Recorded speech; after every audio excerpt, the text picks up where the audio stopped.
In this session, we're going to talk about love. And who doesn't love to talk about love?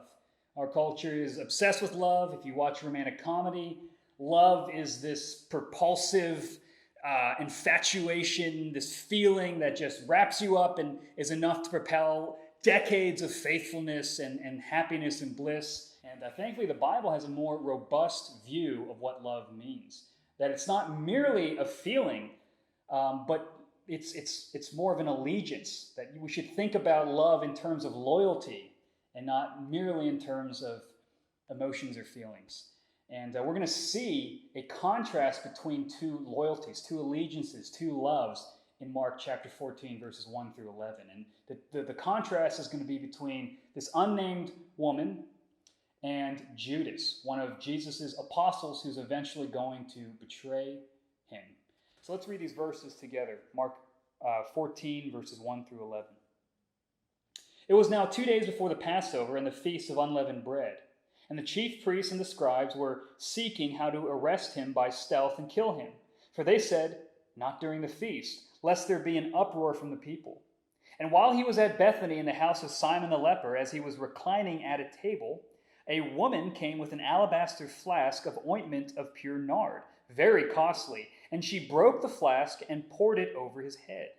There were some who said to themselves indignantly, "Why was the ointment wasted like that? For this ointment could have been sold for more than 300 denarii and given to the poor." And they scolded her. But Jesus said, "Leave her alone. Why do you trouble her? She has done a beautiful thing to me. For you always have the poor with you, and whenever you want, you can do good for them. But you will not always have me. She has done what she could. She has anointed my body beforehand for burial. And truly, I say to you, wherever the gospel is proclaimed in the whole world, what she has done will be told in memory of her." Then Judas Iscariot, who was one of the 12, went to the chief priests in order to betray him to them. And when they heard it, they were glad and promised to give him money. And he sought an opportunity to betray him.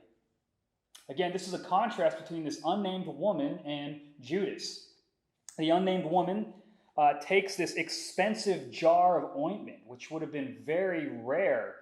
It's one of the things that people in Jesus' day would use to make themselves smell better because people didn't shower every single day.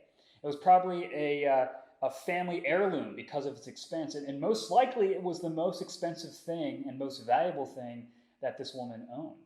And she breaks it open and pours the oil onto Jesus. And she actually is met with criticism from the apostles. They say, "Well, we could have sold this for money and fed the poor." They're doing this during Passover time, and that was a tradition. You were to feed the poor during Passover. And so the apostles were like, "Well, we could have taken care of that with this oil." But Jesus defends her and says, "You guys don't get it. You have all the time in the world to feed the poor, but my time is growing short. The priority is spending time with me right now and honoring me." And she understands that, and she has done a beautiful thing to me. She, out of her heart, is manifesting the deep desire and the deep longing and the deep allegiance of her heart is being manifested in her actions of adoring and honoring Christ by pouring this beautiful oil onto him. This is a great act of worship and devotion, and Jesus notices it to the point where he says, anytime the gospel is preached, they're going to remember her name. Now you contrast her devotion with Judas. Judas is an apostle. He's spent time with Jesus. He's preached for Jesus. He's done signs and wonders for Jesus. On the outside, he looks like this great religious guy, but his heart is wicked. And we see the true allegiance of his heart because of his actions. He chooses to give up Jesus, to betray Jesus for money. So the woman gives up what's valuable to her out of love for Christ. And Judas gives up Christ out of what he loves, which is money, which is his own comfort, which is his own status. This is a very serious thing that we all have to reflect on. When you think about what it means to be a Christian, it fundamentally means that you love Christ. And because you love Christ, you want to obey him. If your life is unchanged, it shows that your heart is not changed, despite what you might tell everyone. But even for Christians, we know that our love is imperfect. We know that, yes, when it comes down to it, we love Christ, we want to honor him, we care about Christ, we care about what he says, but we're imperfect in our love. It's weak, it's up and down, it's very flippant.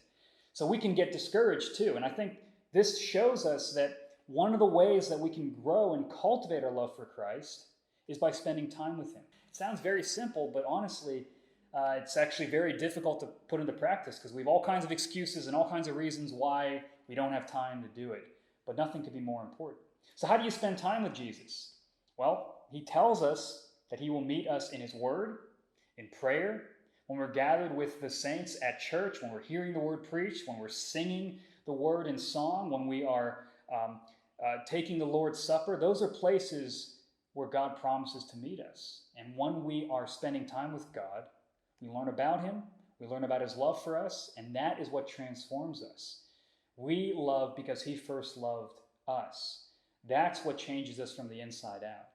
And so take this time, especially with quarantine and all this craziness going on, this is the time to cultivate your love for Christ, to set apart time in your day, to pray, to be in the Word, to open up your heart and your thoughts and your desires to God, and to ask him to grow your love for him.